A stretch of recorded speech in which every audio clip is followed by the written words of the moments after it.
Vous suivez RTI 1, bienvenue dans le journal, les titres de ce 8 juillet. Rencontre à l'Elysée des présidents ivoiriens et français demain mardi.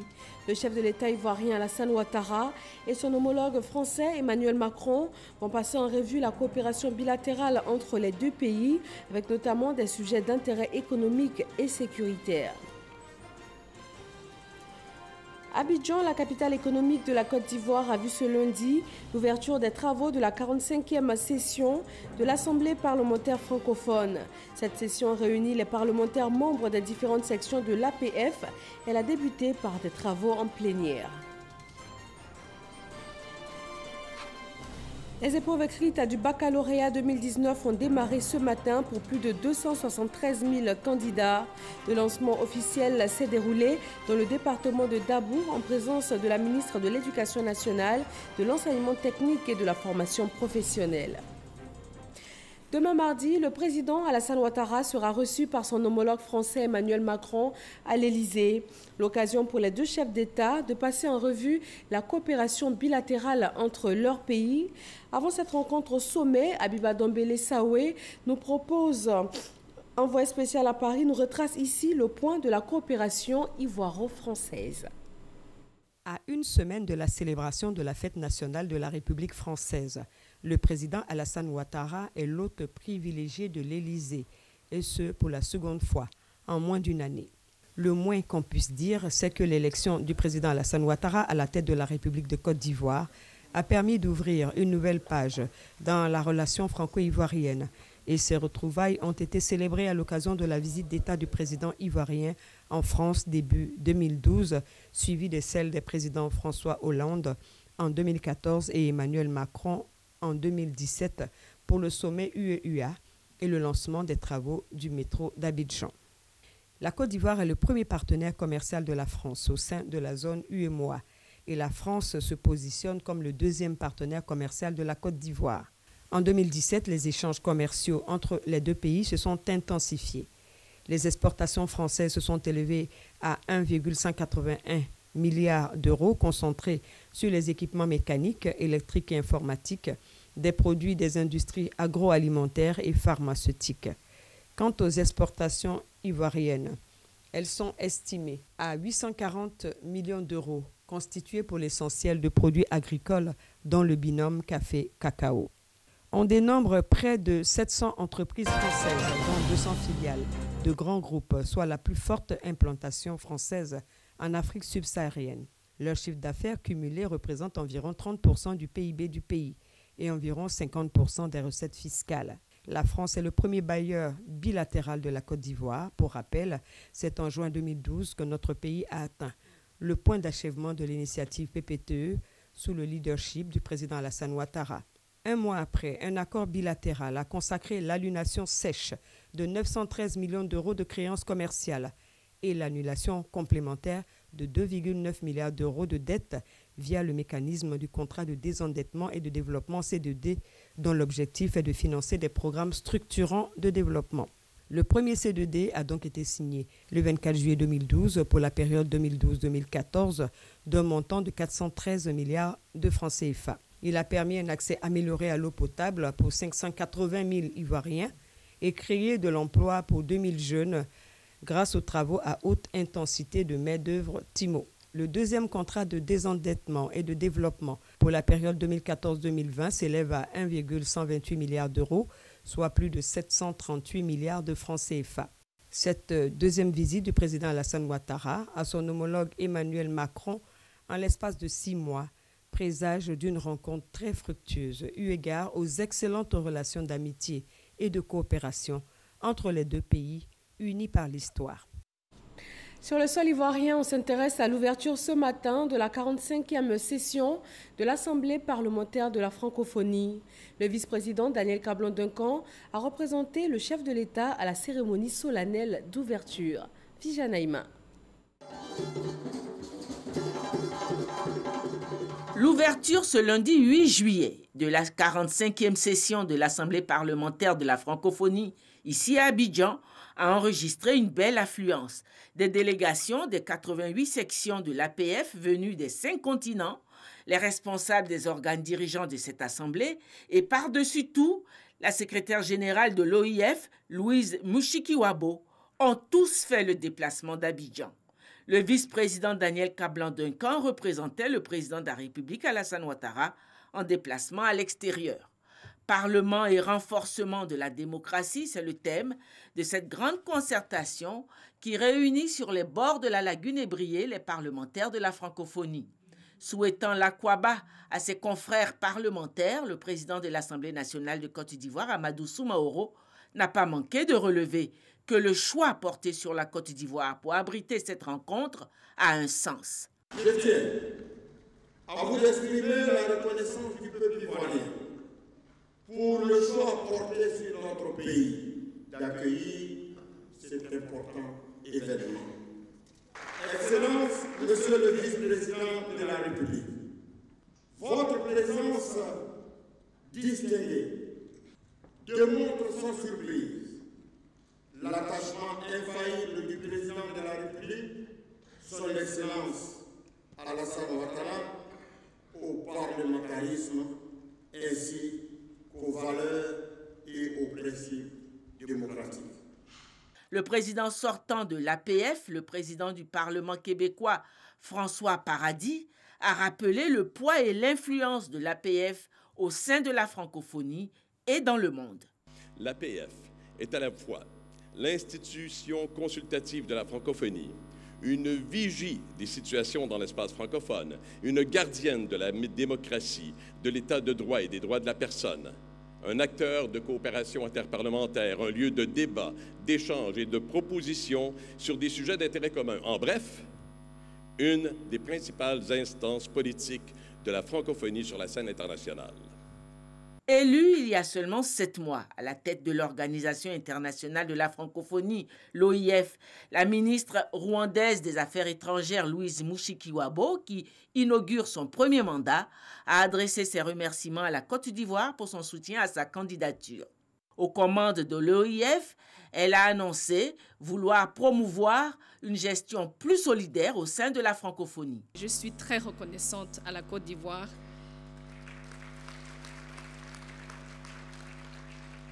qui est aussi mon pays. Je crois beaucoup au sens de l'écoute, de l'échange. C'est ça la francophonie. Je ne crois pas aux injonctions. Car je suis persuadée que la francophonie doit éviter de tenir sur la place publique des débats qui provoquent des clivages, surtout entre le Nord et le Sud. Mon souhait, c'est que la francophonie, cette organisation basée sur la solidarité, soit une organisation où il n'y a ni Nord ni Sud, mais des francophones. Évitons de prendre position sur des débats traités dans d'autres enceintes. La francophonie ne doit pas être une mini-Nations Unies. Invité à ouvrir au nom du président de la République les assises de cette 45e session de l'APF, le vice-président de la République a souligné l'attachement du chef de l'État ivoirien, le président Alassane Ouattara, à préserver en Côte d'Ivoire le climat de paix et la gouvernance démocratique. Notre pays s'est doté d'une nouvelle constitution en novembre 2016 pour renforcer les bases de notre démocratie en vue de construire une paix et une stabilité durable et préserver les acquis de notre marche vers l'émergence. Cette constitution a été adoptée par référendum à la très grande majorité de 93,42%. Ces réformes institutionnelles majeures n'ont été possibles que dans la mesure où elles ont été adoptées pour leur mise en œuvre par l'Assemblée nationale de Côte d'Ivoire. C'est le lieu de réitérer le ferme engagement du président de la République, son Excellence M. Alassane Ouattara, de faire en sorte que l'élection présidentielle de 2020 se déroule dans la transparence et dans la paix. Merci.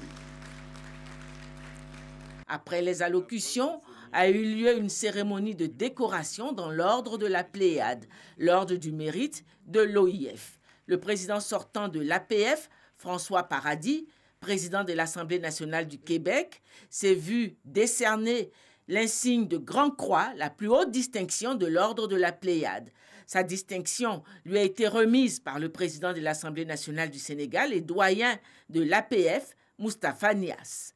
L'ouverture solennelle de la 45e session a été suivie par la plénière de l'APF durant tout l'après-midi de ce lundi et toute la journée du mardi. C'est au cours de la plénière du mardi que l'élection du président de l'Assemblée nationale de Côte d'Ivoire comme président de l'APF pour un mandat de 2 ans sera entérinée. En marge de cette 45e session de l'Assemblée parlementaire francophone d'Abidjan, les participants se réjouissent du bon déroulement des travaux. Quelques réactions avec Aboulaye Koné et Alexis Ouedraogo. Merci au peuple ivoirien et nous sommes heureux de féliciter notre collègue, Monsieur le Président Amadou Soumaoro, qui a été élu à l'unanimité, comme c'est le tour de la Côte d'Ivoire, président de l'Assemblée parlementaire de la francophonie pour un mandat de 2 années.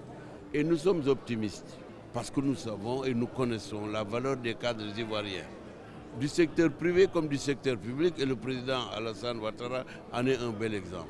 Nous avons été très réconfortés à cette ouverture, surtout le discours du vice-président de la République de la Côte d'Ivoire, qui nous a beaucoup donné d'assurance par rapport à l'unité, à la solidarité et à la paix aussi. D'abord, nous sommes honorés de nous retrouver ici à Abidjan pour cette 45e session de l'APF. Et naturellement, nous savons que le peuple ivoirien est très chaleureux. Nous vous en sommes tous très reconnaissants. Qui peut parler de la démocratie plus forte et de racine, de terrain, assez bien comme les parlementaires. Donc aujourd'hui, de Côte d'Ivoire, c'est un message pour tout le monde qu'on doit respecter la démocratie et chaque citoyen. La démocratie est importante pour les parlementaires. C'est vraiment la base même du renforcement qu'on doit faire pour nos institutions. Les discours est à la hauteur. On voit le mandat que ces gens-là ont de s'assurer qu'on renforce la démocratie. Beaucoup d'avancées. Beaucoup d'avancées. Les commissions se sont réunies hier. On a eu à débattre de beaucoup de sujets en fonction des questions de l'heure. Et je peux vous affirmer que tout s'est très bien déroulé. Et on a bon espoir que la session se déroulera dans de meilleures conditions. Nous échangeons nos défis, nous partageons des bonnes expériences, mais également nous nous projetons sur l'avenir pour ce que nous pouvons faire au sein de nos parlements respectifs qui jouent le rôle législatif, le rôle de contrôle du gouvernement pour que tout se passe pour le bien des populations qui nous ont élus. Nous avons commencé d'abord par les Jeux de la francophonie. Aujourd'hui, c'est l'Assemblée des parlementaires de la francophonie. Et vraiment, je pense que nous devons être fiers de notre pays. Tout cet ensemble-là doit avoir pour point de convergence de développement l'action, de sorte à ne pas laisser d'autres personnes à la traînée. C'est pour dire que nous devons ensemble agir pour que tout le monde puisse être embarqué, afin donc de pouvoir travailler pour le développement de nos différents pays. La francophonie peut être un tremplin pour que la paix et la sécurité viennent en Afrique. Pas seulement dans les pays francophones cette fois-ci, parce qu'on a des problèmes de sécurité partout, que ce soit des pays francophones ou des pays anglophones. On a parlé de développement, mais moi je dirais que sans sécurité, il n'y a pas de développement. Pour les valeurs de la francophonie, les plus importantes institutions, ce sont l'Organisation internationale de la francophonie, bien sûr, l'APF qu'on a ici, et je peux dire l'Agence universitaire de la francophonie, dont je suis le président de l'AEF. Tous les trois ensemble, on peut faire des choses extrêmement importantes qu'on a besoin pour la francophonie. C'est un moment très fort pour la francophonie, à travers le métissage des langues, comme ça a été dit. Et puis surtout un message de paix, d'amitié dans la concorde, mais dans la recherche d'une démocratie renouvelée, renforcée, parce qu'on sait que la démocratie, eh bien, non seulement il faut s'en servir, mais il faut aussi la faire évoluer. pour répondre aux mutations du monde et aux attentes de la population. Éducation nationale, examen à grand tirage, démarrage ce matin des épreuves écrites du baccalauréat 2019. Épreuves de français et d'histoire géo en ce premier jour pour plus de 273 000 candidats. Le lancement officiel à Dabou avec Grace Kando. Quelqu'un a un téléphone portable sur lui ou sur elle, que la personne reconnaît ça. Parce que si on vous prend avec un téléphone portable, c'est l'exclusion. Ce sont là quelques conseils d'usage prodigués par la ministre Kandia Camara aux candidats au baccalauréat avant le démarrage des épreuves écrites, ici au lycée moderne Les Boutous de Dabou. Pour cette session 2019, ils sont 273 342 candidats répartis dans 442 centres. Le sujet est abordable, donc je pense que je peux m'en sortir. Le sujet n'est pas trop compliqué. Un élève moyen peut traiter ce sujet. Pour les partenaires sociaux et responsables du centre, tout se déroule bien. Nous accompagnons Madame le ministre pour le lancement du baccalauréat et constater que cet examen-là se déroule correctement. C'est dans la droite ligne de l'appel que notre Assemblée générale avait lancé tout dernièrement en demandant à tous les enseignants de Côte d'Ivoire de s'impliquer résolument dans la réussite de ces examens scolaires-là. Les candidats sont en place. Ce premier jour, tout le monde a répondu présent. Donc, nous avons fouillé les candidats. Et je pense qu'ici à Le Boutou, vraiment, le numérique, non, n'a pas sa place ici. Après le lycée Les Boutous de Dabou, les ministres Kandia Camara et Esmel Essis se sont rendus dans plusieurs autres établissements de la localité. C'est une habitude pour nous. Donc, à chaque examen, nous faisons le tour des centres pour nous enquérir un peu de l'organisation de cet examen dans le centre, pour voir si tous les membres du secrétariat sont en place, si les membres du jury sont là, si toutes les salles sont pourvues de surveillants, si les candidats évidemment sont présents. Donc en fait, c'est pour nous assurer du bon déroulement de l'examen. Et je constate partout où nous sommes passés que les choses sont en place. Nous remercions Madame le ministre d'avoir pris de son temps pour nous faire cet honneur de visiter le département de Dabou. Et à travers ce geste, Madame le ministre lance un appel aux enfants pour qu'ils travaillent, parce que c'est le travail qui paye. Donc on ne peut qu'être heureux et souhaiter bonne chance à nos enfants. Ces épreuves du bac marquent la fin des examens à grand tirage, session 2019. À Grand-Bassam, comme partout sur le sol ivoirien, les candidats composent jusqu'au vendredi 12 juillet. Le ministre de l'Enseignement supérieur et de la Recherche scientifique a procédé au lancement des épreuves écrites au lycée 1 et 2 de Grand-Bassam. Astou Touré. Au lycée 1 et 2 de Grand-Bassam, ce matin, le ministre de l'Enseignement supérieur et de la Recherche scientifique, Albert Mabry-Toakes, a procédé au lancement des épreuves écrites du baccalauréat session 2019. C'est l'étape pour juger votre travail. Restez vous-même, concentrez-vous, travaillez.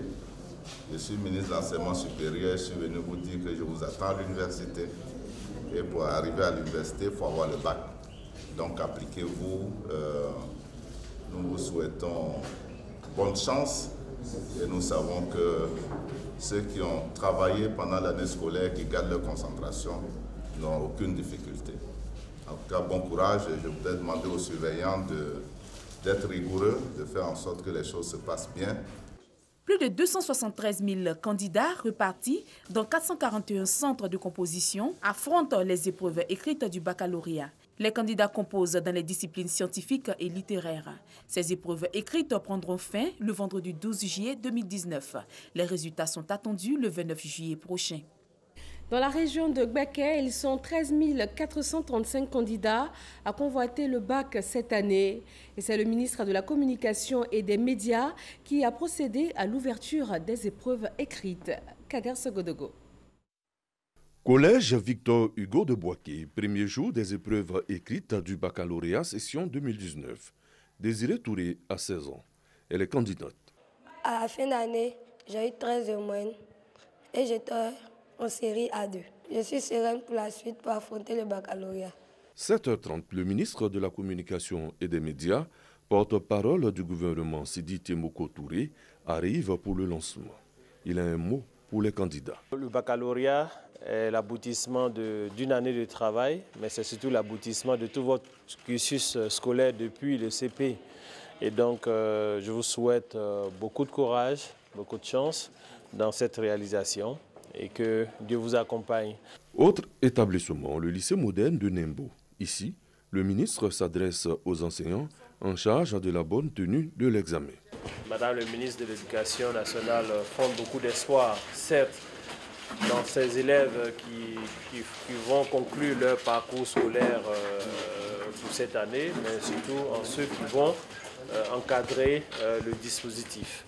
Donc nous escomptons que effectivement ces épreuves se déroulent de la meilleure des façons, dans la sérénité pour les élèves, mais surtout dans la sécurité pour vous aussi. Dans la région de Gbeke, ils sont au total 13 435 candidats issus de l'enseignement général et technique à frapper aux portes des universités et des grandes écoles. Pour les résultats, il faudra patienter 2 semaines à compter de la fin des épreuves écrites. Dans la commune de Trècheville, zone sud d'Abidjan, la capitale économique ivoirienne, le ministre de la Ville, François Amicha, a sillonné quelques centres d'examen. Il a encouragé les candidats au baccalauréat. Mamadou Kwasi. Lycée moderne de Trècheville, ce lundi 8 juillet 2019. 480 candidats affrontent les épreuves écrites du baccalauréat 2019 dans ce centre d'examen. Un examen mettant fin à 9 mois d'études. Ce sont des candidats dévoués qui ont reçu la visite du ministre François Albert Amicha, ministre de la Ville et par ailleurs maire de la commune de Trècheville. Il est venu encourager les différents candidats de la commune de Trècheville et aussi lancer officiellement le bac dans cette commune du district d'Abidjan. C'est vrai que cette année n'a pas été toujours facile, il y a eu des arrêts, il y a eu des grèves, mais nous avons pu sauver l'année et cela était important. Nous l'avons sauvé pour vous d'abord, parce que perdre une année n'est pas une bonne chose pour les élèves, ni pour les parents, ni pour le système éducatif. Aujourd'hui, l'occasion vous est donnée, pendant toute cette semaine, de reproduire ce que vous avez appris pendant ces 9 mois et de vous faire plaisir. Bonne chance à vous, bonne chance à tous et que Dieu vous aide. En retour, les candidats ont rassuré le ministre François Albert Amicha d'un bon taux de réussite au soir de la date de la proclamation des résultats. Au total, ils sont environ 273 000 candidats qui affrontent le bac au niveau national. Ces candidats ont donc jusqu'à vendredi pour terminer la composition pour ce baccalauréat 2019. À l'École nationale d'administration ENA, c'est la semaine de l'ENARC, une semaine consacrée aux activités culturelles et sportives et aussi au baptême de la 53e promotion. Le ministre de la Défense, parrain de la cérémonie de ce jour, a entretenu les élèves sur leur contribution à l'émergence de la Côte d'Ivoire. Salima Toudia. 7h30 à l'École nationale d'administration. Le ministre d'État, ministre de la Défense et la 53e promotion honorent le drapeau national. Un symbole de la République que doivent respecter les futurs gestionnaires de l'État. Les élèves se sont engagés en présence de la directrice générale de l'ENA et du représentant du ministre de la fonction publique à se distinguer par leur travail. Nous voulons être un administrateur qui a le sens de responsabilité, d'appartenance, d'amour pour son pays, du travail bien fait, de conscience et de responsabilité. En un mot, un administrateur qui a le sens de l'État. Le travail, la discipline, la conscience professionnelle pour l'intérêt de la nation sont les valeurs qu'a partagé le ministre Ahmed Bakayoko à l'ouverture de la semaine de l'ENARC dont il est le parrain. Le rôle des ENARC est important parce que c'est eux qui ont la responsabilité de la gestion du pays, le territoire, les richesses du pays, notre diplomatie. Et donc c'est cela sur qui reposent les piliers d'un pays. Et donc leur bonne formation et leur conscience de la notion de l'État est essentielle pour que notre pays soit émergent. La semaine de l'ENARC devrait enregistrer la participation de hauts cadres et acteurs chevronnés de l'administration publique pour un partage d'expériences et de conseils. La pension de retraite dans la fonction publique, comment se calcule-t-elle ? Quelles sont les procédures et les démarches pour le retraité? Le ministère de la fonction publique a donné des réponses détaillées à ces questions essentielles pour le fonctionnaire. Lors des petits déjeuners de la presse, une lucarne pour faire connaître au grand public les activités de ce ministère. Grâce Kando. Quelles sont les procédures et démarches pour un bon départ à la retraite? il est souhaitable que les premières démarches puissent débuter 6 mois au moins avant le départ à la retraite. Dans le cadre du système intégré de gestion des fonctionnaires et agents de l'État, il y a des rappels qui sont envoyés aux fonctionnaires 1 an avant le départ à la retraite pour que ceux-ci puissent se préparer à constituer les dossiers à déposer auprès de leurs différentes administrations qui auront la charge de les transférer à la CRE qui va prendre en compte la liquidation et la mise en paiement. Lorsque l'IPCRE reçoit un dossier de pension, 12 jours après le traitement est terminé, ce qui permet donc d'arriver à l'objectif de faire coïncider le dernier salaire d'activité et la première pension de retraite. La démarche aboutissant à la perception de la pension a été expliquée au cours d'un déjeuner de presse initié par le ministère de la fonction publique. Une plateforme d'information, de communication et de sensibilisation sur les innovations. L'administration se doit d'être plus efficace dans son action quotidienne au service des usagers, devenus plus exigeants et soucieux d'accéder presque sans délai aux actes administratifs, tant individuels que collectifs. Cette rencontre marque le lancement des petits déjeuners de presse, un rendez-vous mensuel du ministère de la fonction publique qui consiste à échanger sur des thèmes visant le bien-être des fonctionnaires et agents de l'État. Dans le domaine de la téléphonie mobile, la qualité du réseau fourni par les opérateurs a fait l'objet d'un audit de l'ARTCI, l'autorité de régulation des télécommunications de Côte d'Ivoire. Les résultats ont été présentés. Cheikh Koné et Jean-Jacques Kwame. Plus de 34 millions d'abonnés aux sociétés mobiles en Côte d'Ivoire à ce jour. C'est ce qui ressort de l'audit réalisé dans le secteur sur la qualité des services. L'audit effectué sur la période du 18 novembre au 24 décembre 2018 a porté sur les services voix, SMS et les transmissions des données data. Objectif, fournir un réseau de qualité aux consommateurs. Le réseau de 2018 n'a pas été de la qualité qu'on souhaitait. Donc nous allons faire un traitement de ces résultats et c'est en fonction des manquements relevés qu'on détermine les sanctions. Mais ce qui est sûr, il y aura encore des sanctions pour 2018. Nous demandons à l'ARTCI de doubler de plus de vigilance et de plus de rigueur pour que le consommateur soit à l'abri de toutes ces mauvaises prestations. Parce que c'est le consommateur qui paye et ce consommateur-là a droit vraiment à un service vraiment de meilleure qualité. Le marché ivoirien de la téléphonie mobile compte 3 opérateurs avec un chiffre d'affaires de plus de 820 milliards de francs CFA et des investissements évalués à environ 155 milliards de francs CFA. Depuis ce 1er juillet 2019, les populations de Côte d'Ivoire sont sensibilisées aux valeurs de civisme et de citoyenneté. L'initiative est du secrétariat d'État chargé du service civique qui mène donc une campagne de sensibilisation. Stéphane Loboué et François Diou. La culture de la paix, le respect des autorités de la République, l'interdiction du téléphone au volant. Quelques messages adressés aux populations dans le cadre de la sensibilisation au civisme et à la citoyenneté. Dans les communes de Cocodié du Plateau, des mannequins bloqueurs mènent la sensibilisation. Leur outil, des pancartes. Les Ivoiriens sont un peu, je ne sais pas si je dois dire, énervés contre certains faits, donc ce qui fait qu'il y a tellement de violence, il y a tellement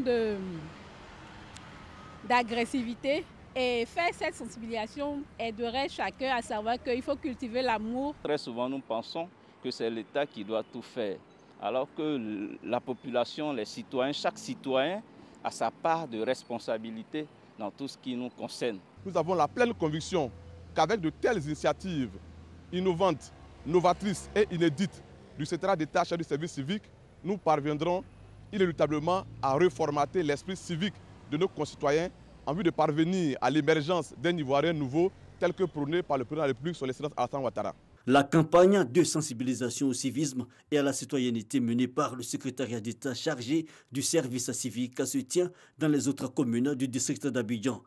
Elle vise durant 7 jours à promouvoir la cohésion sociale, la paix et le développement durable en Côte d'Ivoire. Dans le département de Ouangolodougou, les timbres d'État pour la confection des extraits à la déclaration des naissances sont désormais gratuits. Le député de cette localité du nord de la Côte d'Ivoire encourage ainsi les familles à déclarer les naissances. Kader Sogodogo. Ouangolodougou, frontière nord de la Côte d'Ivoire. Au titre de l'année scolaire 2018 à 2019, ce sont au total 2000 enfants du cours préparatoire première année au cours moyen première année qui sont sans extrait de naissance.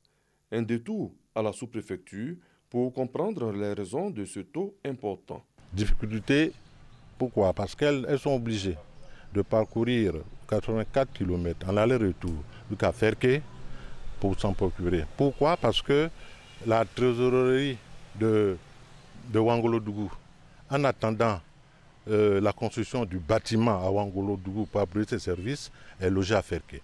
Et donc ces populations vraiment éprouvent vraiment des difficultés. Désormais, les timbres d'État seront disponibles à Ouangolo-Dougou et mieux, ces timbres sont offerts gratuitement par le député de la circonscription Ouangolo-Dougou, Kawara.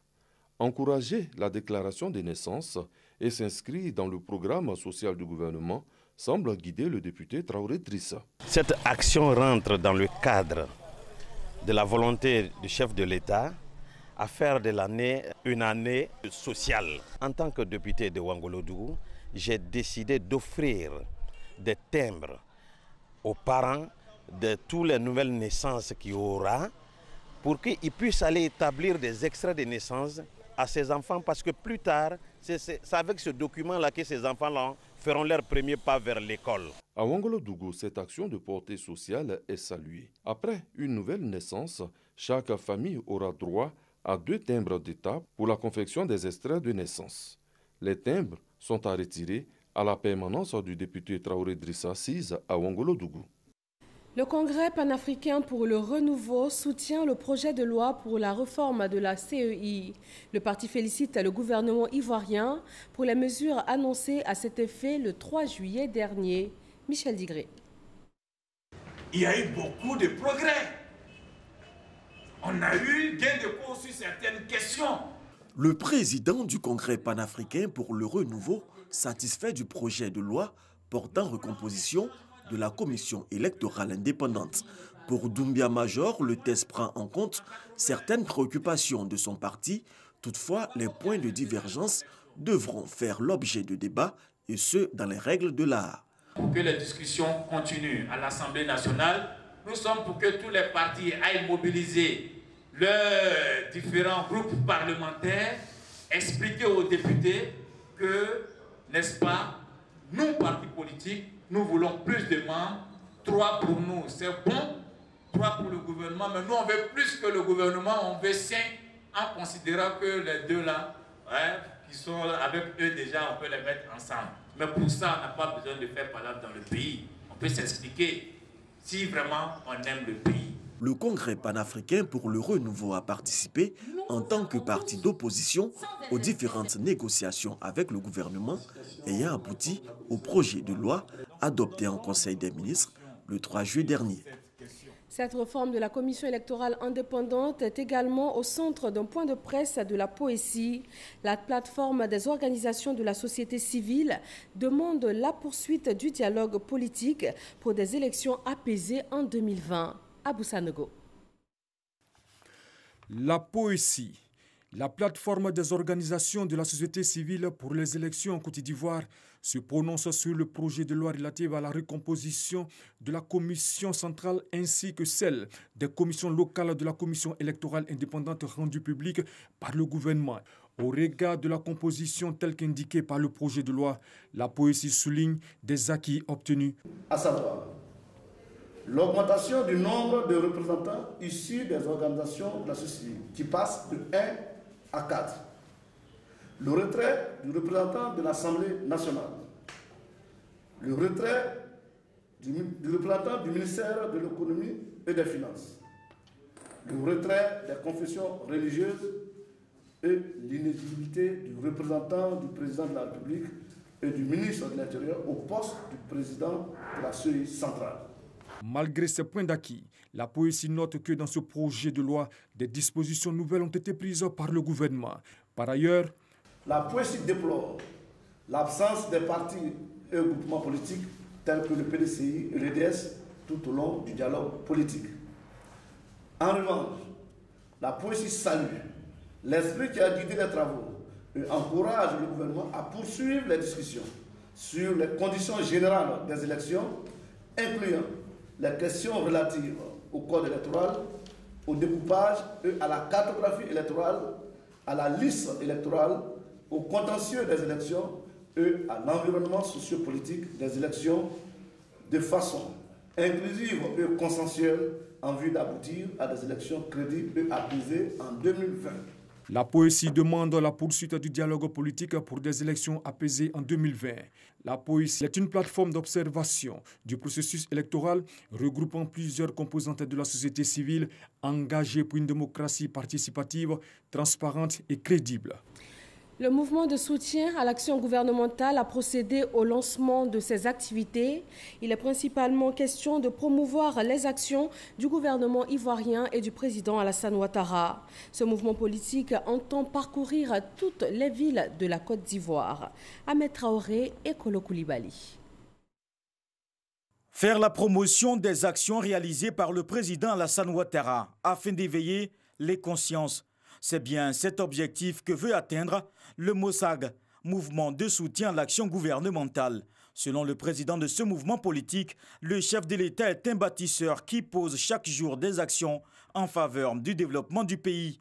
Autant de réalisations faites en quelques années. Les promesses électoralistes faites par le président de la République ont été respectées et nous avons décidé de le soutenir pour terminer son mandat. Nous avons parlé des actions en faveur de la paix, le préalable même au bon fonctionnement de l'action gouvernementale, des actions de solidarité, des actions sociales, des actions citoyennes.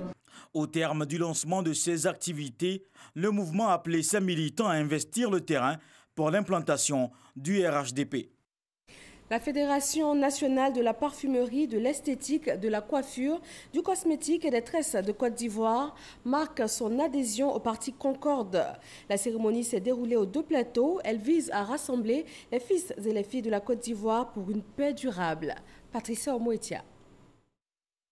Concorde pour Congrès pour la consolidation de la République et le développement. C'est le nom du parti politique créé par Alci Djedje, dont il est le président. Aujourd'hui, le parti s'agrandit avec l'adhésion de la Fédération nationale de la parfumerie, de l'esthétique, de la coiffure, du cosmétique et des tresses de Côte d'Ivoire. La FENAPEXI marque ainsi son adhésion au parti Concorde pour contribuer dans la paix au développement de la Côte d'Ivoire. Nous sommes plus de 2 500 000 artisans en Côte d'Ivoire. Donc, c'est pour ça que nous adhérons à ce parti. Nous avons besoin du matériel pour réunir tous ces artisans, aller les sensibiliser là où ils sont, taper à leur porte pour dire que nous voulons la paix.